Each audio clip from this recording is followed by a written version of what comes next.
Assalamualaikum, welcome back to nanchaji.com. My name is Korat Naqvi. My course name is Essential Training in Node.js. अब इसके अंदर जो हमारा main purpose यानी emit करना है इवेंट्स को और उसमें ऐड करना है लिसनर्स को। अब इवेंट जो है हर किसी की डिमांड रहेगी। जो हमारी Node.js है वो इवेंट ड्रिवन लैंग्वेज है। इसका क्या मतलब है, ऑलरेडी बिल्ट इन इवेंट्स वो रखती है। तो सिंपल हमने अपने चैप्टर 9 पे जाना है, उसके 1 की वीडियो में जाना, स्टार्ट फोल्डर ड्रैग ड्रॉप करना है। सिंपली ड्रैग ड्रॉप किया जैसे डायरेक्टली करते हैं, npm इंस्टॉल किया, इंस्टॉल हो गया npm। अब सबलाइम टेक्स्ट में इस फोल्डर को मैंने ओपन कर लिया। अब सिंपल हम एमिट्स वगैरह करना सीखेंगे, कैसे हम उनको एमिट कर सकते हैं और लिसनर्स को ऐड कर सकते हैं। यानी हम ब्रॉडकास्टिंग करते हैं अपनी लिसनर्स के जो है हमारे पास जो है index.js फाइल खुल गई। अब इसके अंदर ये सारे फंक्शंस वगैरह तो यूज़ हुए हुए हैं अराइव वगैरह के, जैसे मैंने कहा डिफाइन सक्सेस, फेलियर पे उसको मैसेज दिखा दे, उसका स्टेटस बता दे, और सक्सेस है तो उस पर दिखा दे। तो अब हम ये थोड़ी बहुत चेंजिंग करेंगे, इसमें रिस्पॉन्सेज हटा देंगे। हम अगर ये इवेंट ट्रिगर ना भी करें तो इजीली हमारी लिसनर्स को इवेंट मिलेगा और वो इसको यूज़ कर सकते हैं और इजीली उनका काम इस पर हो सकता है। तो सिंपल हम इन चीज़ों का मद्देनज़र रखते हुए कुछ चेंजिंग करेंगे। आप इसको गौर से देखें ताकि आपको पता चले कि हमने क्या चेंजिंग की है।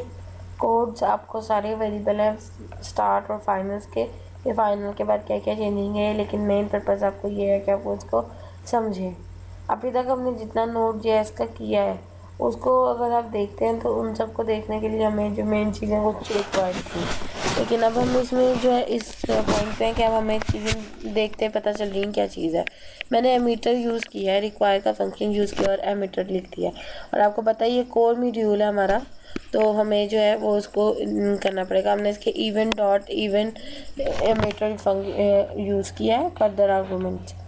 अब जो है हमने फ्लाइट्स ली हैं, यानी फ्लाइट एमीटर यूज़ किया मैंने, और फ्लाइट मीटर को यूज़ करके मैंने न्यू मीटर फंक्शन को कॉल कर दी, यानी इजीली वो वेरिएबल मैंने उसी का डिक्लेयर किया है। अब जहाँ यहाँ मैं जो है इसके ट्रिगर ये कर रही हूँ अराइव को, वहीं मैं इसका फ्लाइट एमीटर को ट्रिगर करूँगी, यानी उसको कॉल करूँगी फ्लाइट इमेट डॉट एमिट, और उसके बाद जो है मेरा आ जाएगा जो है अराइवल, और पहला आर्गूमेंट जो मैंने अराइवल कॉमा। उसके बाद आप जो है इसके सेकंड इवेंट उसके बारे में बताएंगे, फ़्लाइट्स के बारे में, और फ्लाइट्स का नंबर पास कर रहे हैं तो आपका नंबर आ जाएगा।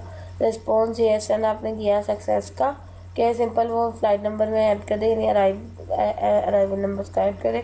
उसके बाद जो है इसको फ्लाइट नंबर दिखा दें। बाकी हमें इसकी जो है ज़रूरत नहीं, हमने सिंपल इसको इतने लाइन ऑफ कोड तक कर दी, क्योंकि हमने इवेंट्स को एमिट कर दिया और सिर्फ लिसनर्स को रहने दिया कि लिसनर को रिस्पॉन्स क्या दिखे।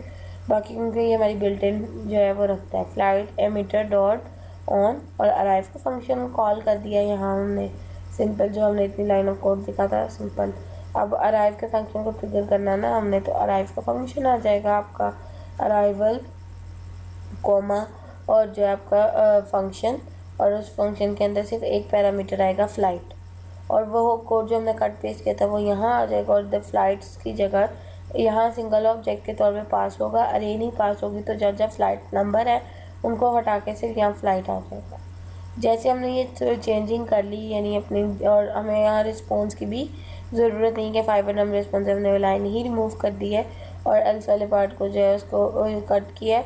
और अब जो है मैं उसको जब मैंने इसको कट कर लिया है तो मैं सिर्फ इफ़ का कि अगर एरर मिलता है तो वो कंसोल दिखा दे एरर, और एल्स का मैंने पार्ट नहीं रखा। मैंने एमीटर को ऑन करवाया और उसमें जो है मैंने एक और अराइवल का फंक्शन कॉल किया, यानी कंसोल लॉग, और उसके बाद जो है मैंने flight dot data dot number, यानी जो नंबर ऐड कराया वो आज है flight dot number, flight arrive, ये सारा कॉन्टैक्ट करवा दिया मैंने। तो अब जो है इसको जो है आपको श्योर होना चाहिए कि आपकी db.js फाइल जो है अपडेटेड होनी चाहिए। सर्वर ऑन किया है, इसको जो है मैंने पोस्टमैन खोला है अपना, और इधर से जो है अराइव की फ़ाइल में से मैंने सिंपल जो है 567 लिया है, और ये बाकी सारा कुछ उसी तरह मेरा लोकल होस्ट वगैरह सारा। अब जब ये मेरा अराइव जो है और जो है सेंड किया तो आपने देखा स्टेटस सक्सेस आया ब्राउज़र पे, अराइवल के पेज जो है यहाँ से फ्लाइट अराइव 567 और सारा उसका पार्ट आ गया। जब मैंने इधर खोली लोकल होस्ट 30/5 फ्लाइट अराइवल, तो अराइवल में हमें देखा 567 ऐड हो गया। ऑटोमेटिकली इसने मेरा ऐड कर दिया, मुझे उस इवेंट को ट्रिगर करने की ज़रूरत नहीं पड़ी। लिसनर्स को वो ऐड कर रहा है लेकिन इवेंट्स को एमिट कर रहा है। इसी तरह मैं मल्टीपल रिकॉर्ड 577 और इस तरह मैं बहुत से रिकॉर्ड ऐड करती जाऊँगी। तो ये मेरे थे कि कैसे हम इनको लिसनर्स ऐड कर रहे थे और सारा कुछ उनके अराइवल पार्ट्स को भी हम साथ डील कर रहे थे। ये आपको बहुत फ़ायदेमंद हो सकता है आपके लिए अगर आप इसकी प्रैक्टिस करें।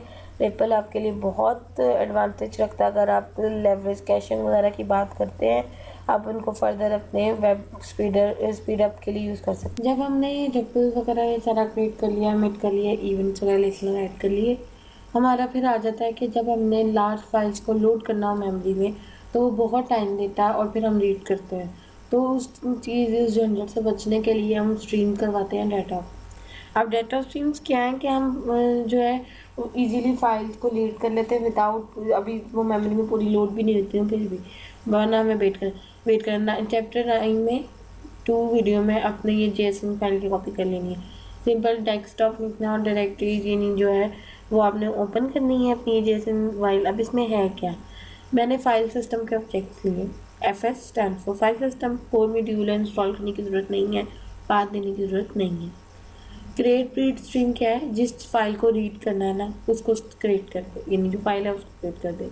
अब जैसे ही वो फाइल शुरू करे तो स्ट्रीम डॉट ऑन का फंक्शन है जिसमें हम पास करें डाटा, और डाटा के अंदर हमारा फंक्शन है। फंक्शन में हम क्या पास करें, अपने चंक को जिसको हमने रीड करना है अपने लिस्ट में से मेमोरी। अब जब वो कंसोल जब स्टार्ट होगा ना तो कंसोल डॉट लॉग में मैंने प्रिंट करवा रही हूँ बिगिन चंक, सही। उसके बाद जो है जैसे ही वो और उसको स्ट्रिंग में कन्वर्ट करेगा और जैसे ही चंक एंड होगा तो वो प्रिंट करा देगा एंड, ठीक है, एंड चंक। और उसके बाद जो है वो दूसरा फंक्शन अगर आप देखें लाइन 13 पे वो आपकी चंक की लेंथ बता रहा है। और जो है उसके बाद जो है लाइन 16 पे वो जब आपकी फ़ाइल पूरी रीड हो चुकी होगी तो वो क्या देगा, रीच फाइल एंड, यानी फाइल उस फाइल के एंड पे आ जाए। तो आप सिंपल जो है मैं इसको रीड करती हूँ यानी फाइल को, note space stream dot JS, सारा डाटा रीच हो गया, लेंथ बता दी, चंक एंड चंक पे आ गए, रीच फाइल एंड पे आ गए। तो जितने भी हमारे ये लिसनर्स हैं वो ऐड हो गए। हमने रीड कर लिया उस मॉड्यूल को इजीली और वो जो है कितनी विद इन सेकेंड्स हो गया। ये तो भी कुछ फाइल थी, हमारे लिए स्मॉल फाइल थी, लेकिन जब थाउजेंड्स ऑफ फाइल्स हमारी वेबसाइट पे पड़ी होंगी उनको हमने रीड करवाना है तो हम क्या बना देंगे, उनके चंक पास करेंगे, स्ट्रीम्स पास कर देंगे, तो हमारी जो वेबसाइट है वो एफिशिएंट हो जाएगी। ये तो थी, यानी अगर इसकी लेंथ देखें तो वो 35,885 है। और ये कितना टाइम देगा मेमोरी में लोड होने का वो अब आप उसका अंदाज़ा कर सकते हैं। और अभी तो ये 35,000 तो लैक्स में, बिलियन ट्रिलियंस में हो सकते हैं आपकी लेंथ। तो फिर आप क्या करेंगे, तो आप स्ट्रीम्स यूज़ करें तो आपके लिए ज़्यादा बेहतर है। दूसरी चीज़ अब जो हम बात करेंगे कि हम डाटा तो रीड कर रहे हैं लेकिन किसी फाइल में राइट करवाना है या उसकी रीड करवाना है, दूसरी फाइल में रखवाना है, यानी उसकी फ़ाइल की कॉपी बनवानी है। तो उसके लिए आप जो है 9 में 3rd वीडियो में वो आप जेएसएन की फ़ाइल जो है कॉपी पेस्ट करेंगे। सेम वही कोड है उसके अंदर, लेकिन इसमें ये जो है इसमें रीड राइट करने से पहले पास का जो है ना हम यूज़ कर सकते हैं। पास करवानी है आपने, क्योंकि अगर स्ट्रीम एक बार शुरू हो गई है तो वो रुकेगी नहीं अनटिल अनलेस आप उसका पास का फंक्शन यूज़ ना करें। बिफोर रीड राइट, आपको पता है ना बात का तो मदद होती है कि भाई यहाँ तक रीड करना, उसके बाद पास करना और उसके बाद उस फाइल में नहीं लिखना। तो ये चीज़ें जो है ये सिनेरियोस मैच करने के लिए जो है ना हमें करना। सेट टाइम आउट रखा मैंने कहा, जैसे पास का फंक्शन कॉल करती है स्ट्रीम डॉट पास और 1000 millisecond is equals to 1 second, तो ये 1 सेकेंड तक रिज्यूम, फिर उसके बाद पहले पास्ट का नज़र आएगा और फिर उसके 1 सेकेंड बाद रिज्यूम नज़र आएगा। तो इस तरह हम डाटा स्ट्रीम के जो है वो पास करवा सकते हैं। बाकी जो आपके लिसनर्स हैं begin chunk and chunk reach file to end वो उसी तरह चलते रहेंगे। सिंपल मैं उसको डायरेक्टली देके इसको कॉल कर रही हूँ, यानी हमारी नोट स्पेस कंट्रोल डॉट यानी कंट्रोल किया तो पास्ट और उसके 1 सेकेंड बाद आप देखेंगे रिज्यूम प्रिंट हुआ, रिज्यूमिंग, तो कोड नीचे रिज्यूम हो गया। तो ये चीज़ें थी, यानी आपने कंट्रोल कर लिया, पास कर लिया बस। लेकिन याद रखें जब भी आपने किसी चीज़ को पास करवाना है, क्योंकि स्ट्रीम एक बार शुरू हो जाए तो वो पास सिर्फ स्ट्रीम के फंक्शन के पास स्ट्रीम डॉट पास से ही रुकेगी और किसी फंक्शन से वो स्टॉप नहीं होगी अनटिल अनलेस आप खुद स्टॉप ना करें। तो ये सब कुछ चीज़ें थी जिनको हमने देखा। अब मैं चाहती हूँ कि मैं अपनी फाइल्स रीड करूँ, क्यों मैं चाहती हूँ एक कॉपी दूसरी फाइल की कॉपी बना लूँ, यानी एक डाटा रीड कर रही हूँ उसको दूसरे में पेस्ट करवा दूँ। तो उसके लिए मैं क्या करूँगी, अब आप वो देखिए। एक जो है मैंने उसको जो है स्ट्रीम को रीड करना और दूसरी फाइल में सेव करवाना है। उसके लिए जो है हमें कुछ चीज़ें हैं, आप एक्सरसाइज फाइल में जाके चैप्टर 9 के 4 में डाटा जेसन और पाइप डॉट जेएस, ये पाइपिंग यूज़ होती है, यानी एक जगह से दूसरी जगह रीड करना हो। मैंने एक लिया डाटा डॉट जेएसन और एक जिसमें मैं राइट करवा रही हूँ वो कॉपी डॉट जेएसन रख दिया। कॉपी में क्या है, एक रीड हो रही है और एक राइट हो रही है सिंपली।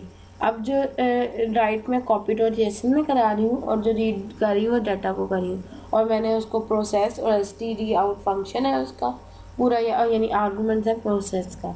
तो उसके बाद मैंने स्ट्रीम डॉट पाइप और राइटेबल में चेंज कर दिया। तो ये चंद चंक्स ऑफ कोड है, यानी लाइंस हैं जिनको जो है हम यूज़ करेंगे। आपको इसके फंक्शन क्लियर होना चाहिए। आपने जो सी फाइल में राइट करवाना है आप उन्हें उसको राइट मोड पे ओपन करनी है, राइटिंग। अगर आप वैसे C++ के कोडर है तो आपको पता है हमारे पास फाइल के दो मोड होते हैं, एक रीडेबल एक इनपुट। तो आप उनके आउटपुट राइट मोड में ओपन करानी है, रीड मोड में करवानी है, पढ़ मोड में करवानी है, ये है।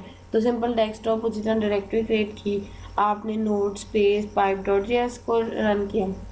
जैसे पाइप डॉट जेएस आप देख रहे हैं डेस्कटॉप पर उसकी कॉपी क्रिएट होगी और उसमें भी वही डाटा है, यानी वही चेंजिंग है जो उसके फाइल में जेएसएन की, यानी आप ये देख रहे हैं सिंपल वही फाइल उसमें ऐड होगी। तो अब मेरे ख्याल से आपको कोई जो है ये डाटा डॉट जेएसएन फाइल है और कॉपी भी खोलेंगे तो सेम यही चीज़ होगी। तो इस तरह हमने एक फाइल से रीड किया, दूसरी फाइल में राइट करवाया। अब अगर मैं देखना चाहती हूँ कोई डिफरेंस है इनमें, तो मैं डिफ की कमांड यूज़ करूँगी, diff space data dot JSN copy dot JSN, जिसमें डिफरेंस देखना है। तो आप देखेंगे हमारे पास कोई डिफरेंस नहीं है, अगर होता तो वो एरर दे देता या बता देता भाई कि डिफरेंस है। तो ये चीज़ें थी कि हमने फाइल्स को रीड और राइट करवा लिया। अगर मैं चाहती हूँ मैं एक ही फाइल में रीड भी करूँ और एक ही फाइल में राइट भी करूँ, तो इस मोड को हम डुप्लेक्स स्ट्रीमिंग कहा जाता है, डुप्लेक्स पाइपलाइंस कहा जाता है। तो अब हम वो चीज़ देखेंगे कैसे एक ही फाइल में हम रीड भी करेंगे और हम राइट भी करेंगे। उसके लिए हमारे पास उसी तरह प्रोसीजर्स हैं। आपने चैप्टर 9 में वीडियो 5 में ओपन करनी है, नहीं चैप्टर 9 वीडियो 5 और tcp.js, इन TCP यूज़ होता है ना आपका डुप्लेक्स के लिए। तो क्योंकि आपने उसमें रीड भी करवाना है राइट भी करवाना है, तो उसके लिए जो है आपने सर्वर क्रिएट किया, ये जो आपकी डाटाबेस की है, तो आपको पूरी fs यानी जो है आपने रिक्वायर्ड नेट किया fs require fs create server, क्योंकि आप चाहते हो उसी में आपका राइट भी हो। तो फंक्शन आगे उसमें कनेक्ट करवा रहे हैं आप edi.log कनेक्शन इस्टेब्लिश, और ये आपकी डेटाबेस का कनेक्शन है, और कनेक्शन डॉट एंडेड। अब आपने जब राइट करवाना है तो आपने कहा welcome to our airline customer hotline, और फिर आप देखें मैंने जो है 10 पे उस फंक्शन का एंड करवाया, 11 पे जो है मैं उसको एंडेड करवा रही हूँ कि वो जो है, और फिर मैंने उसको कहा है कनेक्ट डॉट राइट, कनेक्ट करे और राइट करे वेलकम टू आवर एयरलाइन और कस्टमर हॉटलाइन। फिर मैंने कहा we call its ELI the electronic listening interface, we will repeat your back your message and lock it for the review. फिर हमने कहा कनेक्ट पाइप लॉक, क्योंकि हमने दोनों चीज़ें करनी है, राइट भी करवाना है रीड भी करवाना है एक ही फाइल के अंदर। तो ये चीज़ें जो है डुप्लेक्स की बात कर रहे हैं तो हम ये इसमें देखेंगे। अब जो है मैंने लॉग यूज़ किया, यानी जैसे कि लॉग क्रिएट हो जाएगा जिसमें आप रीड भी कर रहे हो राइट भी कर रहे हो और सारा रैकेट भी है आपका। तो पाइप डॉट लॉग की प्रॉपर्टी यूज़ करना है हमें, इसके बारे में इंटरनेट में सर्च करें ताकि आपको उसको और कर सकते हैं। Server dot listener method call करिए। अब हम पहले 3000 पे पोर्ट नंबर 3000 थी, अब हमारी पोर्ट नंबर कौन सी है टेट्रा 7। तो और हमने वो फंक्शन कॉल की controller server ready on port tetra 7। अब हमने पोर्ट नंबर भी चेंज कर दिया, पोर्ट नंबर में आपको आगे चेंज करवाना सिखाया, लेकिन प्रैक्टिस हम इसमें इस तरह कर रहे हैं। अब जो सिंपल CD डेस्कटॉप को याद रखें डी बढ़ाना चाहिए, /node space tcp.js server ready on port tetra 7। अब जब टेट्रा 7 पे हमारा पोर्ट रेडी हो चुका है, यानी टेट्रा 7 पे, तो इसको मैंने जो है सिंपल अगर आप देखें तो मेरे पास जो है इसकी बैश फाइल देखें, तो उसमें हम बैश फाइल में उसने प्रोग्राम अभी भी रिज्यूम है, और अगर हम लिखें टेलनेट लोकल होस्ट, और यानी इसका नेटवर्क बताओ लोकल होस्ट बताओ टेट्रा 7, तो यहाँ आ गया ट्राइंग कनेक्शन, जो हम उस पर कमांड प्रॉम्प्ट से लिखते हैं, हम यहाँ लिख रहे हैं।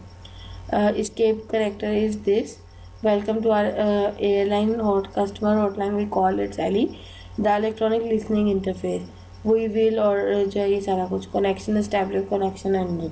तो आपने देखा कैसे हमने TCP IP हमने इसी पे बना दिया है, हमने इसको अपना कमांड प्रॉम्प्ट बना दिया, तो ये हमने स्टॉप किया।